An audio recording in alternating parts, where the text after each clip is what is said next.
Before we jump into this episode, if you've noticed there hasn't been a new one for a week or two, or even 6 over the summer, that's because Show Up and Be Heard runs in seasons around the school holidays. I do it this way so that the podcast fits around my real life and the energy it actually takes to show up properly. It's also me practicing what I preach, that you don't have to glorify being busy and you don't have to be doing all the time to be successful. Pausing, resting and stepping back actually makes everything feel lighter and more sustainable in your business and in your life. So if there aren't any new episodes right now, the podcast hasn't stopped and a new season is coming soon. In the meantime, you can catch up on any episodes you've missed and make sure you're following or subscribed so the next ones land straight into your feed. Right then, let's get into the episode that you've pressed play on. In today's episode, I am telling you the story of how I accidentally locked myself out of the system that basically runs my entire business, and how what started as a stressful tech problem unexpectedly turned into this podcast episode. Because yes, on the surface, this is a story about me getting locked out of Asana, but it really ended up making me reflect a lot on overwhelm, running a business alone, AI versus human support, and why sometimes the thing we actually need the most is someone who can help us think clearly when our brain has gone into panic mode. It also reminded me how important it is to build businesses that support us back instead of relying on ourselves to hold absolutely everything all the time. And alongside all of that, I'm also sharing some really practical takeaways from the experience too.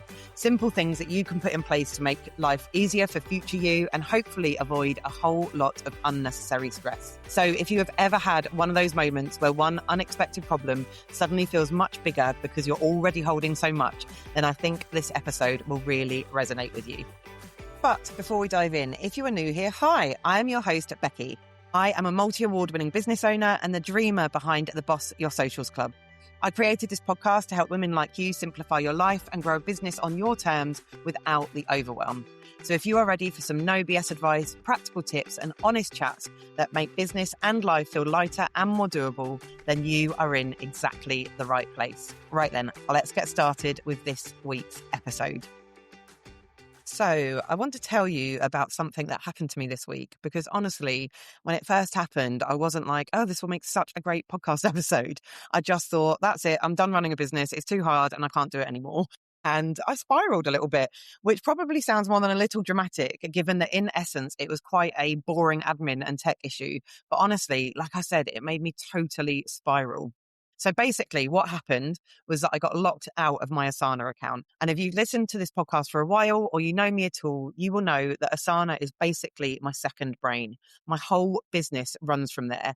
Every task, every project, deadlines, launches, content plans, podcast episodes. Honestly, even most of my personal life lives in there now too, because it's the only way my brain can keep up with everything that I'm juggling.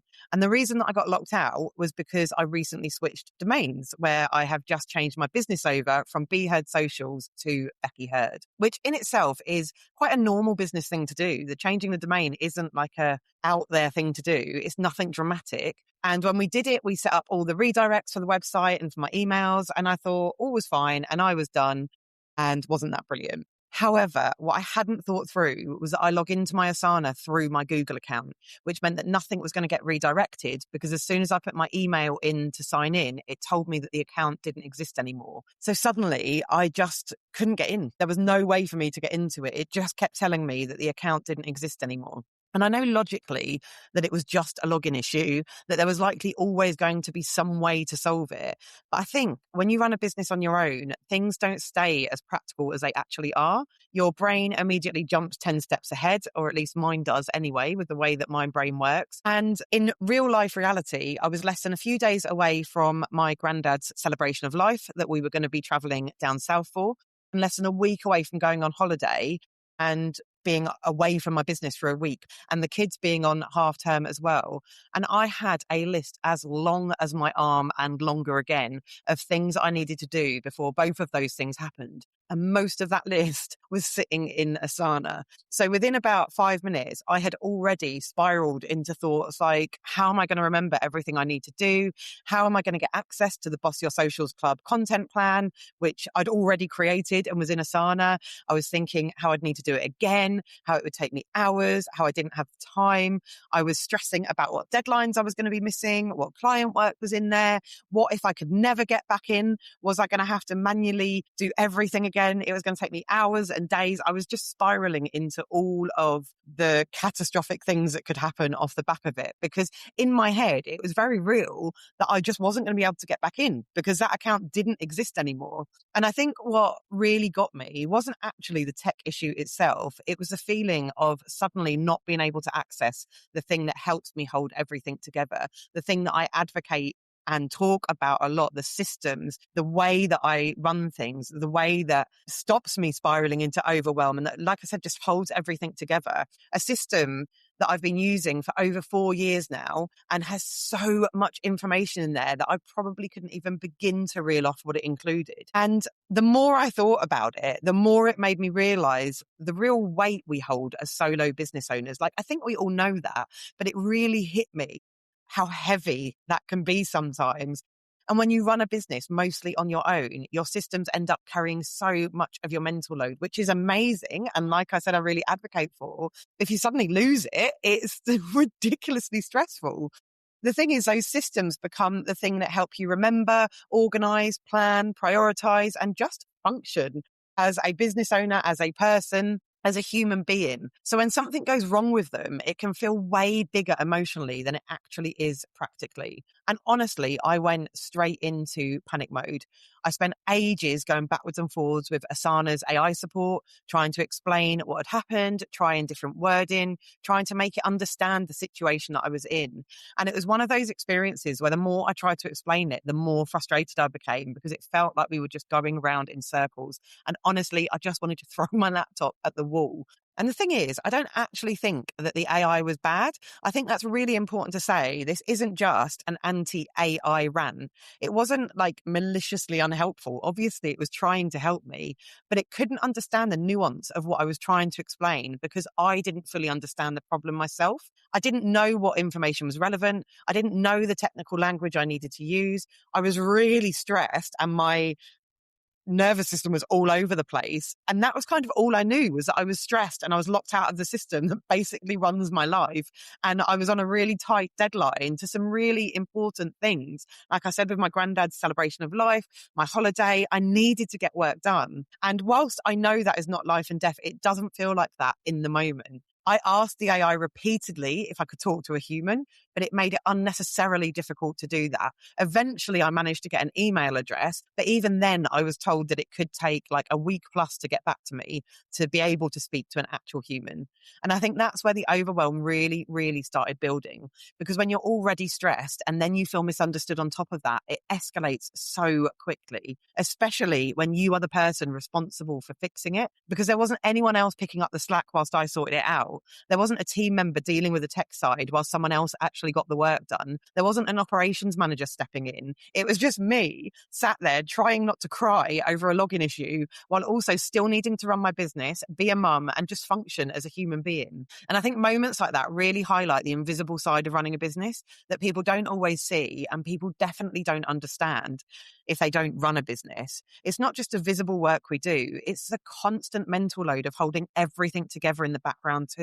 Anyway, after a lot of stress, tears, and basically just full-blown woe, I went to bed feeling really sad and just really horrible. I woke up the next day, I got in the shower to try and make myself feel better. And whilst I was in the shower, I suddenly thought, wait, why haven't I contacted Katie? Katie hosts my website and helps me with all the back-end techie things I absolutely do not understand. She handled all of the domain switch and everything it entailed on the tech side.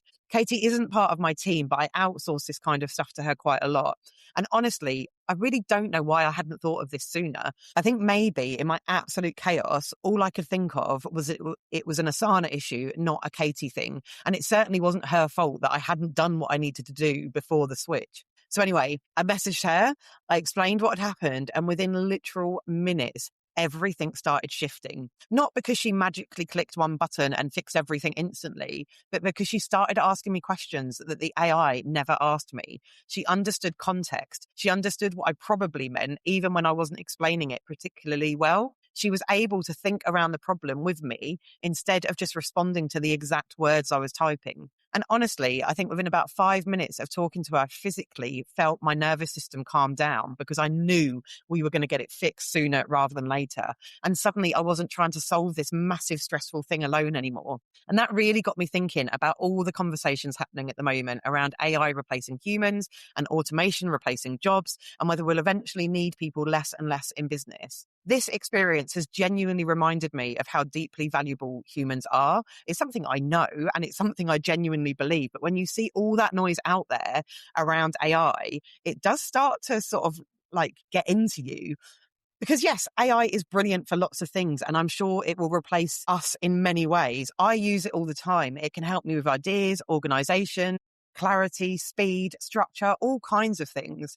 But what it can't always do, or if ever do, is read between the lines. It can't always recognize panic, urgency, confusion, nuance, context, emotion, all that human stuff.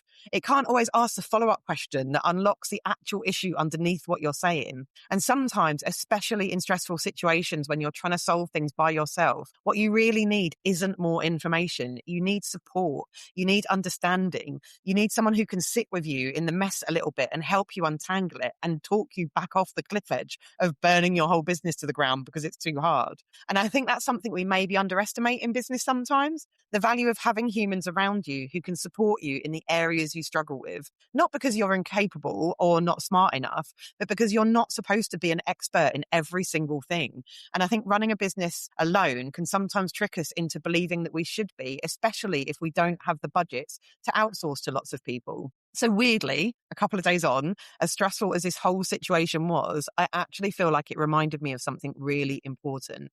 It reminded me that support matters, that small businesses matter so much, and that human understanding matters just endlessly. And also that future me deserves a little bit more support from present me too, because there are definitely practical things I can do now that will make situations like this far less stressful in the future. Things like properly setting up backup emails and recovery options, double checking what systems are connected to domains before switching things over, making sure two-factor authentication is sorted properly, just generally tightening up some things of those little background systems that you don't think about until you suddenly really need them. And honestly, one of the biggest things this has reminded me of is the importance of regularly backing things up too. I do this in so many areas of my business, but I've never done it with Asana. So if you use systems like Asana or Google Drive or cloud storage or whatever it might be, there's still something really important about making sure you've got access to the important stuff outside of the platform itself, where possible. Because we hear people all the time talking about social media specifically and saying you don't own your followers or you shouldn't build your business on rented land, while simultaneously trying to sell you the thing they do think you should rely on it instead. But the reality is we don't fully own any of it. Not social media, not platforms, not apps, not software, not even the systems we rely on every single day to run our businesses. Things go wrong, platforms change, accounts get locked, tech breaks, domains expire, humans forget things. So I think it's less about trying to create some perfectly protected business where nothing can ever go wrong, and more about asking, if something did happen, would future me have a way to recover from it? Not from a place of fear or trying to make everything perfect, but just from a place of making life a bit easier for myself and for yourself. Because I think sometimes we assume building a sustainable business is about all of the big visible things like strategy, growth, marketing, sales. But actually, sometimes sustainability looks like making sure future you doesn't end up crying over a password reset. And honestly, I think that's the real takeaway for me from all of this. Not that everything has to be perfectly organized and foolproof all the time, because that is not realistic, but that we are allowed to create support for ourselves. We're allowed to make things easier and we're allowed to ask for help. And maybe business feels a little lighter when we stop believing we have to hold absolutely everything on our own all the time. So I guess if there's anything I'd love you to take away from this episode, it's probably this. Firstly, if you were in one of those seasons where everything feels heavy and like you're holding far too much in your head all at once, you are absolutely not alone in that. I think so many business owners are quietly carrying far more than people realize, especially when you're trying to juggle business, life, family, clients, deadlines, relationships, hormones, emotions, mental load, all of it. I actually did an episode a few weeks ago on a love letter to the woman carrying it all. And I will link to that in the show notes because I think it's one of those that is just nice to listen to regularly. And I think it's one of those I'll benefit from listening to regularly because we do need to be reminded of that. So I'll put the link to that in the show notes. But secondly, please let this be your gentle reminder to make life easier for future you wherever you can. Not because you need to become some perfectly organized business owner who never misses a single thing, but because you deserve support from your systems too. Even if it's just spending half an hour this week checking your recovery emails, backing up information that's important, sorting your passwords out properly, or making a note of the people you can call when something goes wrong. Because my God, I should have called Katie sooner. Sometimes the smallest bits of preparation create the biggest sense of safety. And finally, I think this whole experience reminded me that while technology is incredible and AI can be useful in so many ways, there is still an unbelievable value about humans who care, who listen properly, and who help us feel less alone in the things we are trying to figure out. Because like I said, I know that. I fully believe that. But I think sometimes you can forget it when there's all that noise out there about where AI is going. So if you have got people like that in your corner, support people, friends, fellow business owners, tech people, community, whoever it might be, appreciate them, lean on them, and don't wait until you're in full meltdown mode to ask for help.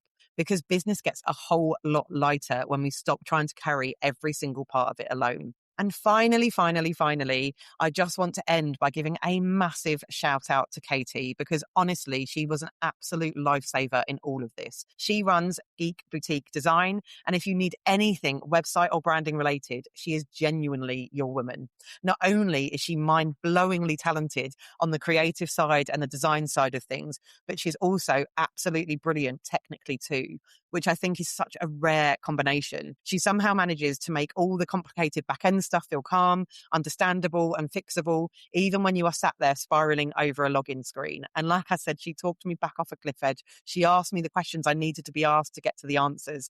And it solved everything really quite simply. And I didn't have to have all of that stress that I'd had the previous day if I'd have just thought about contacting her sooner. So thank you, Katie, truly from the bottom of my heart. I am so very, very grateful for you. And I will make sure all of her details are linked in the show notes because I could not recommend her more highly. So go check her out if you need her services, or just go connect with her because she is the most wonderful human being. Thank you so much for tuning in. I am honestly so grateful you choose to spend your time here. Before you go though, if you love this podcast and you're a woman running a small business who wants to make social media easier and business life less lonely, I have got something for you. The Boss Your Socials Club is here to bring you inspiration, accountability, confidence and community. It's a place where we ban the word should because we believe in bespoke advice that will work for you, your stage of life and your business. You get a monthly content plan, ready to use templates, accountability and action sessions, a private members podcast, expert support, a brilliant community of women who get it, and so much more. It's like having a mini social media expert and a bunch of cheerleaders in your pocket so that you can show up with confidence without the overwhelm. Membership starts at just £14 a month, and there is different tiers depending on the level of support you want. Thank you so much again for listening, and I will see you in the next episode.